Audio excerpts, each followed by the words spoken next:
We're going to finish off the show with probably what Matt was itching to get to this whole dang episode, and that is Star Wars Squadrons.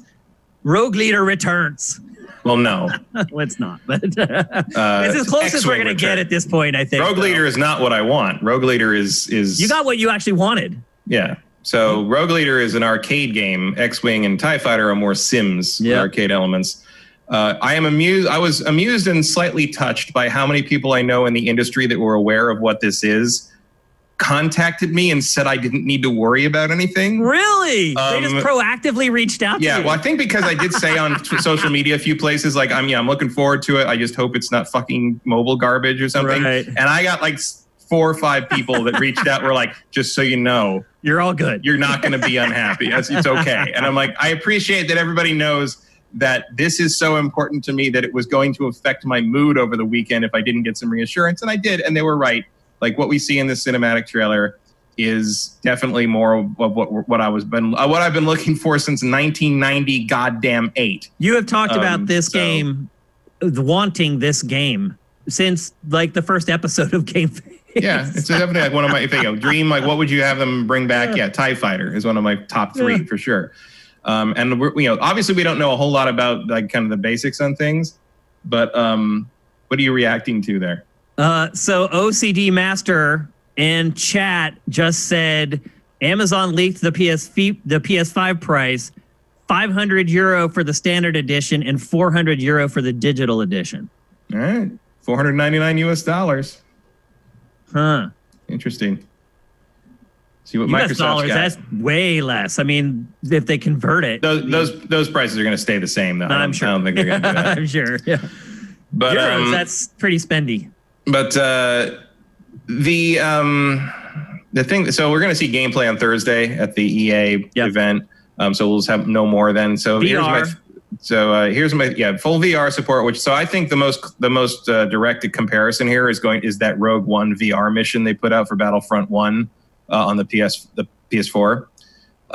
Because it had very similar. It was a little more, rooted in the starfighter combat of Battlefront. But you were in the cockpit, you had the controls. They didn't really do anything, but it was a thing. The mission design was there. Like I could see how you can extrapolate an X-Wing TIE Fighter game from that Battlefront mission. So I think it'll be kind of a halfway point between that and the original X-Wing and TIE Fighter. The most important shot in the entire trailer is when the Rebel pilots, she says, diverting all power to engines, and it shows a shot of that's the TIE Fighter X-Wing like power diversion screen where it's between engines, lasers, and shields. And the TIE Fighters have like the old style radar on them.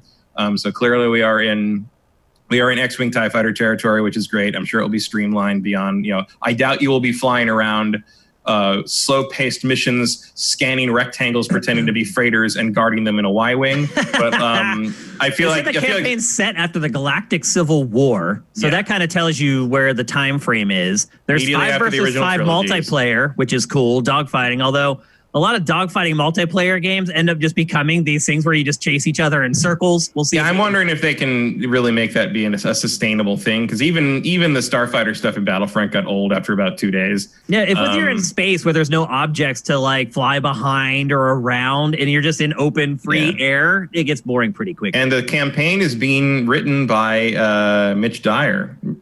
From IGN, ex-IGN guy. Mitchy D, No Clip guy. Is, he works at No Clip? He was doing No Clip stuff, I think, yeah. Oh, I didn't know that. I can't remember exactly. I just remember from IGN. But yeah, he's writing. I might be wrong about that, but he tweeted today that he was working on it. That's awesome. Great to see one of our fellow brethren getting into game development.